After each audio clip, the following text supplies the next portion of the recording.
పంజాబ్లో ఐఎస్ఐ ఉగ్రవాదుల కుట్రను భగ్నం చేశారు. ఉగ్ర కుట్రను ఆర్మీ ఇంటెలిజెన్స్ ముందుగానే పసిగట్టింది.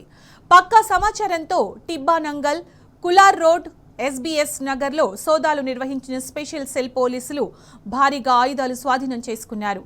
ఇందులో 2 రాకెట్ గ్రెనేడ్లు, 2 ఐఈడీ బాంబులున్నాయి. అలాగే 5 P-86 హ్యాండ్ గ్రెనేడ్లు స్వాధీనం చేసుకున్నట్లు స్పెషల్ సెల్ పోలీసులు తెలిపారు.